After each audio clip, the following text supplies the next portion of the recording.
Hello, and welcome to Women in Business, where we interview entrepreneurs and senior managers and show you the strengths, successes, obstacles, and roadblocks women experience in business.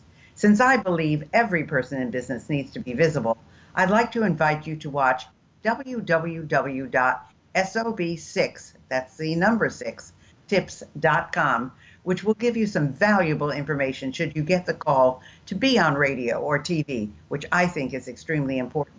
If you'd like to contact me personally, drop me a line at Gayle Carson, that's Gayle, Gayle Carson 13 at gmail.com, or go to my website, www.spunkyoldbroad.com, and sign up for my weekly newsletter. Hi, everyone. This is Gayle Carson, and I have a delightful guest today, Amy Goodman. Amy is very, very unusual. She is a professional automotive racer. She was in that industry, and it led to her becoming a nationally recognized industry expert as the first woman to calibrate race car engines. I mean, I don't even know what that means, but Amy does. She built an industry and media attention across the USA, and her teams achieved over 20 annual professional and semi-professional motorsports series championships, including what's now known as NASCAR's Grand Am Series. She's been featured in the Daytona Beach New Journal, Cardcraft Magazine, Dr. Penelope Sugo's podcast, Wealthy Choices, Risk Taking, Your Life and Your Money, and she transitioned to the human side of business to launch her coaching and consulting firm, and has coached over 500 individuals to elevate their performance to realize meaningful results in areas of life that are of interest or importance to them. Welcome, Amy. I can't imagine what I'm going to talk to you about today. How are you? I'm well. Thank you so much for having me be on your show. What a great background. Well, let's start off with the giant in the room. How did you become the first woman to calibrate race car engines? Because it is the giant in the room. It always is the first question. Well, here's the quick answer. Is I did really, Gayle, what you coach people to do. And I said yes to the opportunity that was right in front of me. I know you say yes to the opportunity in front of you, but that is really how it all started. I was in high school, and I wanted to go to the prom. And my mother said, young lady, if you want a dress that costs that much money, get a job. And my precocious little self marched myself next door to the closest business to my high school. And I went to work pumping gas to earn money to buy the prom dress.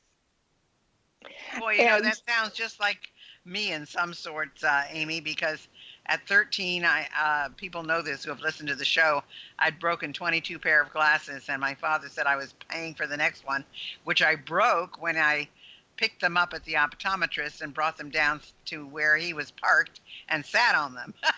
So I was working, and of course, at 13, the only thing available was babysitting, which was not my thing.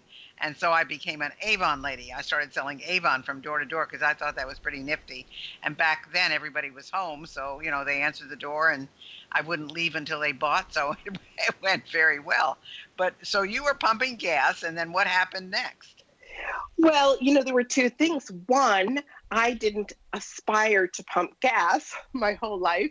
And, down the road, there were going to be no more really self-serve gas stations. But I was studying computers in college, and I was working for the same man who became my mentor for many, many years. And he owned a Napa auto parts store. And there was a full repair shop in the back. And I know you can imagine that. And they'd been in business successfully for 15 years. And I was learning to look up auto parts in a catalog, and I would hear people talking about this auto part and how this performed. And we had a really good business, I should say. He had a really good business until this company called Giant Auto Parts opened in our area. And Gayle, and your listeners, I'm sure for many of us, it was our first experience with a mass merchandiser in our area. And it was a game changer. We didn't know what we didn't know about this environmental change, this change to our environment. And, unless an organization is learning at the same rate or a rate that's equal to or greater than the speed at which their environment is changing, it won't survive.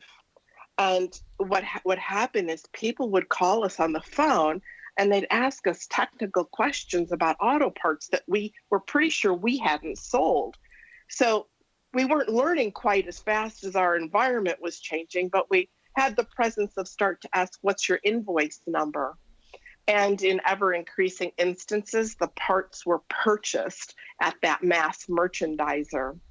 And, we had to look, what were we missing? And what, we saw is that what made us a successful long-term company in the past, in this now rapidly changing world, wasn't our great customer service. It wasn't the quality of our parts. It wasn't our knowledge. It wasn't our profit margin. We had to learn and learn fast. And so my mentor, who was, a brilliant businessman, he jumped, just like you coach people. An opportunity was put in front of him to go back into the auto racing industry. He was a retired racer, and we sold off all of the inventory.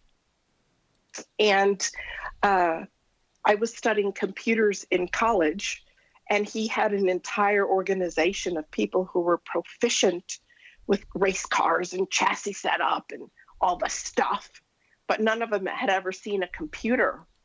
So when he ordered all of his new equipment, transforming the business into a racing enterprise, all of the equipment came and it was all computerized. And I was the only person in his organization that had ever seen a computer.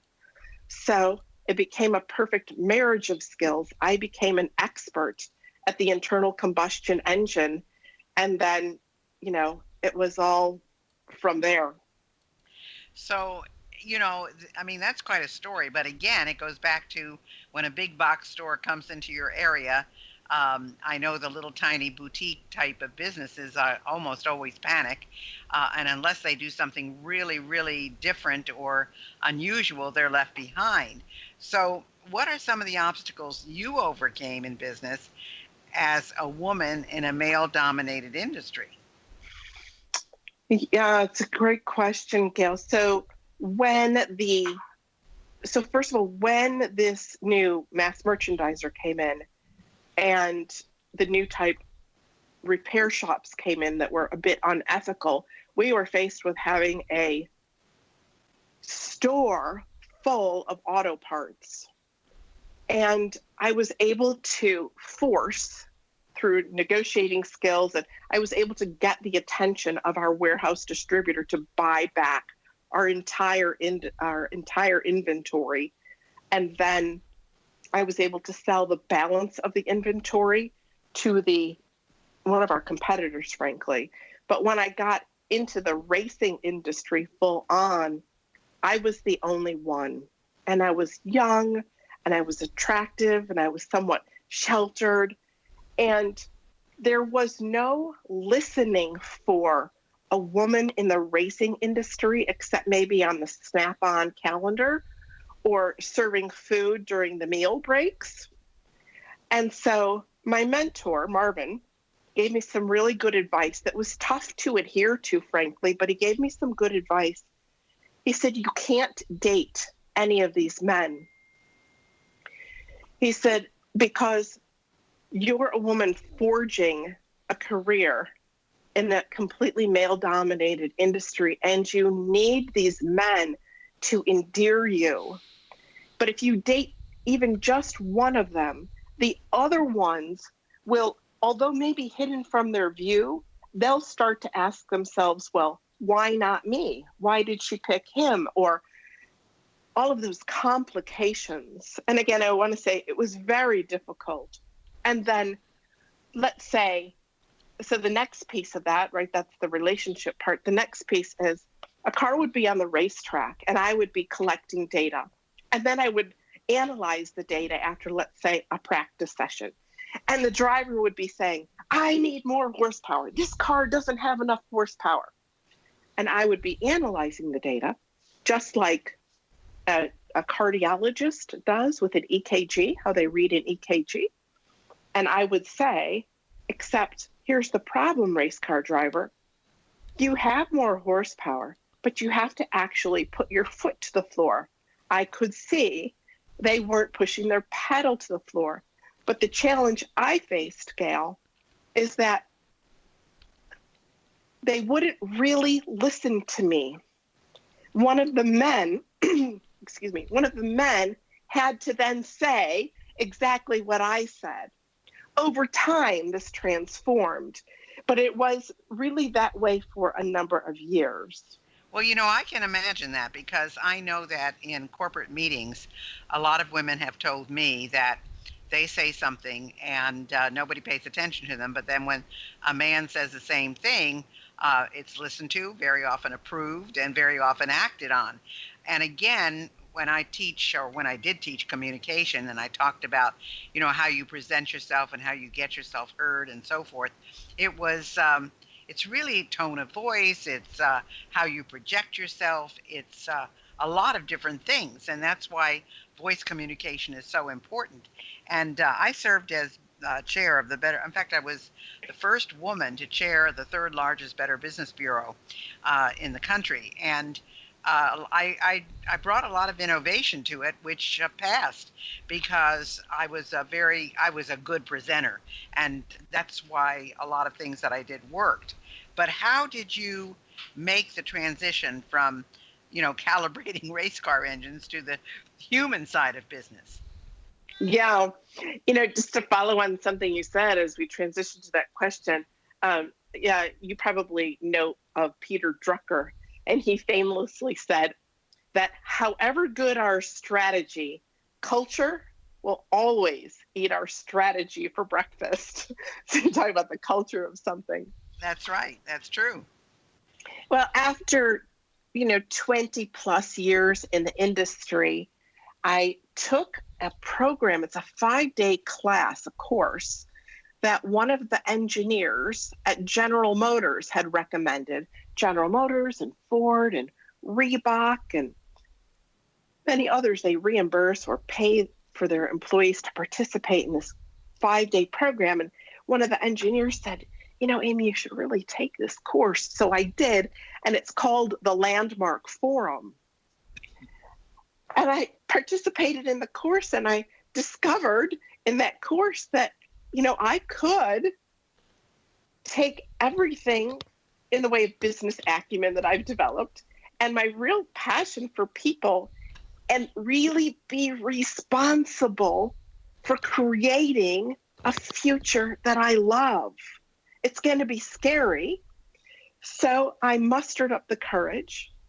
I told Marvin that I was going to start working part-time and eventually leave. And I took all of the classes that I could take to develop myself into somebody who could listen, somebody who could ask meaningful questions, somebody who could be effective in dialogue with other people and have them fulfill on what's important to them. So that's how I sort of made the big exodus out of the racing industry full time. But then something happened to you in 2008. What was that? We all know 2008 was a disaster year for business. Yes, myself included. So I did transition. And when I was 8 years old, I was sitting in my 4th grade class, and I said, I'm going to retire when I'm old, and that'll be when I'm 40. Yeah, didn't we all think that? Yeah. So, yes, I did retire when I was 41, and I had enough assets, and I was managing my investments. And then came 2008, and I had invested most of my cash in the Florida real estate market. And so, naturally, like 25% of the population, I'd lost 90% of my money, my wealth. And so I said, all right, well, it's time for you to pick yourself up by your bootstraps, put your big girl panties on, and go back into the traditional workforce. And that's what I did. So you serve as chairperson of Landmark's worldwide course supervisor program, and you have something called communication to produce results. So tell us about that. Sure. Well, for those of some of you may have heard of Landmark Education or the Landmark Forum. I got so much value out of the Landmark Forum, I opted to participate in all of their programs. And people tease me and say, you have a PhD in communication. Yeah, you became a groupie. Well, I appreciate the sentiment, yet hardly. Worked very hard with a really a commitment to be of service to people and to make a viable career out of it, so that I could work and that I could play and that I could have my work be an expression of my work and my play. And that was really, Gayle, I transformed myself from being a more technical person with some business acumen to being able to work with people in a way that I could hear what's important to them and have the skills to work it through with them really fast. So Landmark puts on weekend seminars and some longer courses, and I saw the opportunity to contribute at a different level, but also to be developed in skills that I didn't have. And I'm now accountable for just about 500 plus people from all different walks of life with all different types of careers, and everything from doctors to people who own companies to people who are retired and focusing on their golf game. And it's quite rewarding. Well, there are about 9,000 coaches out there. What makes you different, and why would someone choose you over someone else? Because, 10 years ago, 20 years ago, nobody even knew what a coach was, except for an athletic coach. And then about 10 years ago, coaching really started to take off. And now it seems like everybody you talk to is a life coach of some form or another. So what makes you different? Back, like you're saying, in that timeline, there was a group of people. There were a group of people who got together and said, we're going to develop some ethical standards for what the coaching industry is. And so the International Coach Federation and Coach U were formed. I won't tell you which one. I coach one of the original founders for the International Coach Federation or Coach U. I won't say which one for their privacy and anonymity. And that person has said that I am one of the best coaches that they have ever known. And the person has been a professional executive coach for over 40 years. I'm fast. And my goal is to have people be independent and able to produce results, not to be dependent upon me. So you kind of want to fire your clients, in other words, get them to a point where they don't need you anymore. I do. And then, then whatever happens, happens. But yes, and my coaching's fast. I'm no fluff. So an ideal client for me, would be one that's not wanting somebody who's fluffy, but who's wanting to produce results. Well, I think that's great because, I'm a coach too, but I'm a coach that, I do know both the International Coaching Federation and Coach U, and I'm familiar with them as well. And I know they're trying to do as good a job as they possibly can. And I know that there's a lot of hours that are required to go into being a master certified coach, etc. However, I do like to tell people what to do. And so, a coach is supposed to be so nice and supportive and so forth. And I am supportive, but I also like to tell people what to do. And I do get frustrated when they don't do it because people have got to do the work if they want the results. So you've got these people you are coaching, and who would you describe as your ideal client then? Yeah, and before I say that, there's something, Gayle, that you bring to the table. You have this blend of coaching and consulting that makes you, I would say, even more valuable than what we think of as the traditional coaching model, because you bring something valuable in offering what you see to the client. So anyway, that's my perspective on somebody who coaches like you. I'm not sure what that is, but anyway. Yeah. So an ideal client for me is somebody who has participated in some type of personal growth and development work on their own already, or who has engaged in some sort of a coaching relationship with another. It is somebody who is, at a minimum, a middle manager in a company, or somebody who owns their own company. I do specialize really in entrepreneurs, and I have a wider breadth and depth of industry knowledge in the automotive industry, naturally, in the financial services industry, obviously, and in the technology industry. So those are.